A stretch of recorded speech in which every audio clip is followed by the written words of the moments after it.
BFM Business. Stéphane Soumier réveille la planète éco. Good morning business. Vous avez peut-être entendu d'ailleurs, les micros étaient ouverts, Denis Chalumeau, quand on vous a entendu dire j'ai pas la solution, si on l'avait. Hein. Eh oui. Bonjour Denis Chalumeau. Bonjour. Je vais dû aller, laissez-le de côté là, bouchez-vous les oreilles. Entrepreneur exceptionnel. Alors c'était promo vacances avant l'explosion de la bulle internet et du 11 septembre. Ensuite ça a été seloger.com et là pour le coup ça vous met à l'abri du besoin pour, je pense, quelques générations seloger.com. Mais vous continuez parce que vous êtes entrepreneur et donc maintenant c'est sefairaider.com. Il y a deux choses dans ce bouquin, donc je disais qu'il est très intéressant, qui s'appelle Réussir grâce au net. Très franchement, hein, j'en fais la promotion notamment auprès de tous ceux qui s'interrogent sur la façon dont ils pourraient réussir grâce au net. Il y a deux choses, je vais être un tout petit peu long et je m'en excuse. Il y a d'abord ce que vous écrivez très très bien en préambule, et je vais vous lire, c'est finalement le plus simple. Ah, comme j'aimerais que ma coiffeuse lise ce livre. J'aimerais tant pouvoir accéder à son planning depuis mon mobile, bloquer un rendez-vous pour le lendemain en fonction de nos disponibilités respectives. Je pourrais même la payer en avance.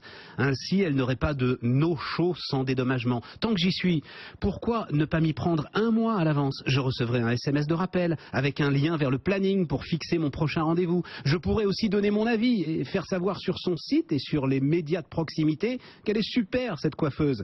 Tout cela est déjà possible, sans problème, et sans que ça lui coûte un seul euro. Eh oui. Il faut que l'ensemble des professionnels de France comprennent le potentiel qu'il y a derrière l'utilisation très simple aujourd'hui de l'Internet, Denis Chalumeau. Ça peut être très simple, mais il y a des freins énormes parce que ma coiffeuse aujourd'hui, elle a un cahier et un crayon noir, même pas un bic. Mais c'est ça. Et pourquoi un crayon noir? Beaucoup de commerçants travaillent au crayon noir parce que il y a des lignes qu'ils gomment, on le sait. Et demain, on va dire la numérisation de tous les flux financiers, c'est aussi l'outil extraordinaire contre le travail au black, au noir. Enfin, c'est un autre sujet. C'est un autre sujet. Il y a tellement de sujets. C'est un autre sujet. Restez sur votre coiffeuse avec son. Vous dites, de temps en temps d'ailleurs, même si vous l'adorez votre coiffeuse, mais simplement parce que vous n'avez pas eu l'opportunité d'aller chez le coiffeur, vous allez aller à la concurrence parce que c'est plus simple et puis vous allez passer devant et puis voilà. Exactement. C'est plus possible. Les outils modernes aujourd'hui de gestion du poste client, on va dire ça comme ça.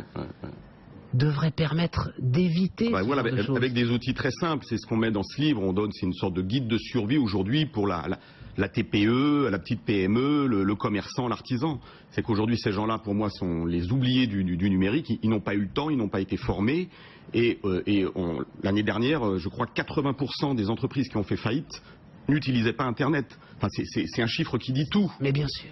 Donc aujourd'hui, ce que l'on veut faire, ce qu'on a essayé de faire avec sefairaider.com et aujourd'hui avec ce livre, c'est de faire passer ce message, c'est de dire à tout ce vivier d'entrepreneurs, parce que pour moi un commerçant, un artisan, ce sont les vrais entrepreneurs, c'est leur dire, les gars, vous êtes en train de tout rater si vous n'allez pas faire des choses simples avec Internet. Des choses simples, c'est simplement s'inscrire sur Google Adresse, c'est avoir un petit compte Facebook, utiliser Facebook comme un CRM client. Enfin voilà, Consumer Relations Management, CRM, on traduit. Voilà. Voilà, c'est la relation client. Mais là, et puis vous racontez très bien, vous filez la métaphore, vous dites mais alors ma coiffeuse par exemple, elle est en train de me couper les cheveux, puis le téléphone sonne, elle doit aller répondre, puis elle doit le caler ce rendez-vous, puis elle doit revenir, etc. C'est l'âge de pierre. Aujourd'hui, c'est l'âge de pierre. Ouais, c'est l'âge de pierre. C'est l'âge de pierre, c'est pas possible. Bon, ça c'est une chose très intéressante, très bien décrite. Il y en a une autre. Il se passe que demain, et là on va directement aller vers sefairaider.com, il se passe que demain, un certain nombre de chauffeurs, des milliers de chauffeurs VTC vont débrancher les applis Le Cab, Uber, chauffeurs privés, en disant ce ne sont pas des emplois que vous avez créés, c'est une nouvelle forme d'esclavage. Qu'est-ce qu'on leur répond, Denis Chalumeau? Ça va faire plaisir aux taxis. Alors, c'est un dossier que je connais peu, mais... Non, mais sefairaider.com, c'est la même chose. Oui, mais c'est la même chose. En gros, me proposer un emploi à 900 € par mois quand ça va bien, est-ce qu'on peut dire que c'est un emploi? Alors, je pense que c'est que ça va pas bien. C'est que ces gars-là seraient pas dans la rue si leur carnet de courses était plein. Et je pense pas que ce soit le cas aujourd'hui. Et c'est pour ça qu'il y a des problèmes. C'est que... Non, le problème qu'ils ont, c'est que leur carnet de courses, il est plein, mais que tout à coup, Uber, la plateforme, ou sefairaider.com, va dire, les mecs, c'est 25% de moins finalement vos tarifs. Du jour au lendemain. Oui, alors c'est... Parce que c'est vous qui décidez de tout.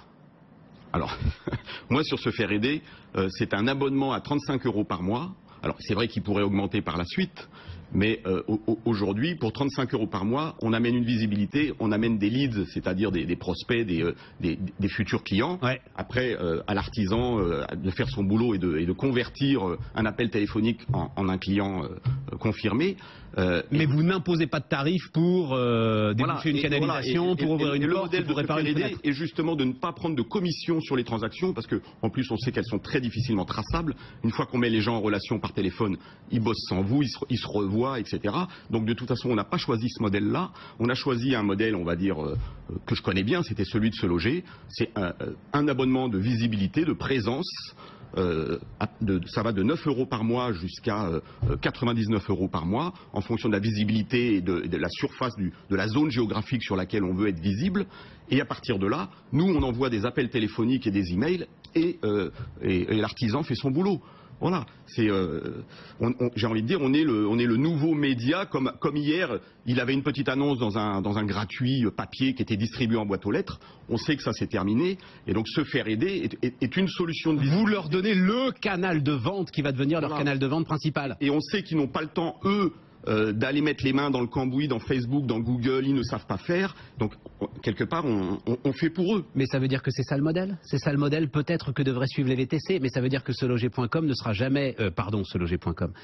Que sefairaider.com ne sera jamais valorisé 70 milliards de dollars comme l'est aujourd'hui Uber, voilà. Bien sûr, mais si Uber, si tous ces gars-là payaient 35 € par mois à Uber pour recevoir des clients, ça serait tout à fait différent. Le problème, c'est qu'il y a un abus, effectivement, de position dominante de la plateforme. Il y a une forme de vassalisation, on est d'accord aujourd'hui. Ici, ils sont dans la rue, c'est que c'en est la preuve. Mais je dirais, c'est tout comme les ouvriers d'hier reprochaient à leur patron la même chose. C'est que dès lors qu'il y a un patron qui a le pouvoir, c'est lui qui signe le chèque à la fin du mois. Bon, il y aura toujours des abus. Alors que tout l'objet, justement, croit-on comprendre, des emplois Internet, c'est en fait de libérer les forces de travail. Et tout le projet, croit-on comprendre, d'Emmanuel Macron, c'est de transformer beaucoup d'ouvriers en entrepreneurs. Tout à fait, tout à fait. Je crois qu'une des solutions aujourd'hui, ça fait 30 ans qu'on tourne autour du non-emploi, et une des solutions aujourd'hui, c'est de permettre aux gens les plus motivés, les plus dynamiques, de pouvoir y aller. Aujourd'hui, moi j'ai un ami qui a un spa à Lyon, massage, etc. Bon, contraint et forcé, il a dû réduire ses effectifs et aujourd'hui travailler avec des freelances. Des freelances qui acceptent de venir bosser tard le soir, qui acceptent de venir bosser le dimanche, chose qu'ils ne pouvaient pas faire avec des salariés. Donc c'est bien un exemple qui montre qu'il y a un manque de souplesse, mais des gens qui veulent bosser le dimanche, il y en a. Et aujourd'hui, ça se met en place et ces jeunes femmes auto-entrepreneuses, masseuses, ont du boulot et font le choix de bosser le dimanche. Et le problème qu'il va avoir à un moment, et alors on est au cœur du sujet là, mais alors c'est le sujet débattu en ce moment, c'est que le risque qu'il a votre copain là, c'est que l'inspection du travail requalifie l'ensemble des contrats qu'il est en train de passer en contrat de travail. C'est un risque. Et lui disent vous n'avez pas le droit. Et on croit comprendre qu'aujourd'hui le MEDEF voudrait inciter le gouvernement à justement casser cette possibilité juridique à l'inspection du travail de requalifier les contrats de travail. C'est une décision fondamentale qui serait prise là, Denis Chalumeau. Ah bah oui, parce que on le dit depuis un moment, c'est où est-ce qu'on met le curseur entre souplesse et risque de précarité. Mais aujourd'hui, on voit bien le modèle, notamment le modèle anglo-saxon. Donc, bon, je suis pas pour que les gens aient des boulots précaires, mais entre un boulot précaire et pas de boulot du tout, il y a un moment où il faut arbitrer. Et je pense que les 30 glorieuses sont derrière nous, et le plein emploi sécurisé, avec une retraite sécurisée, il faut être honnête et le dire aux gens, ça n'existe plus. Et donc, il faut maintenant changer de paradigme, il faut faire autre chose. Ou alors on doit la fabriquer, et la fabriquer grâce au net. J'ai pas le temps de vous parler de ces méthodes de marketing de dingue, mais gagner 3500 € en bandeau sur avocat, en fait c'est un jeu, c'est ça, oui, c'est pas 3500 € de revenus, c'est un jeu. 3500 €, c'est notre offre super pro. Où on prend complètement en main l'entrepreneur et on lui fait toute sa com numérique et print. Bon. Et voilà, et ça on l'offre à un certain nombre de lecteurs qui seront tirés au sort. Vous avez vu que les agents immobiliers sont rentrés en guerre contre seloger.com, ça devait arriver, mais vous êtes sortis, mais voilà. Voilà. Mais c'est l'évolution économique, Oui, c'est l'évolution économique, c'est normal, mais je pense que aujourd'hui se loger, se loger a rendu un grand service à la profession immobilière, puisqu'aujourd'hui il a divisé par 3, voire par 4 leur budget de com. Mais aujourd'hui, les agents immobiliers, plutôt que d'en être reconnaissants, eux aussi estiment qu'ils en veulent plus. Et à mon avis, bon, rentrer en guerre contre Se Loger pour eux, à mon avis, pas la solution.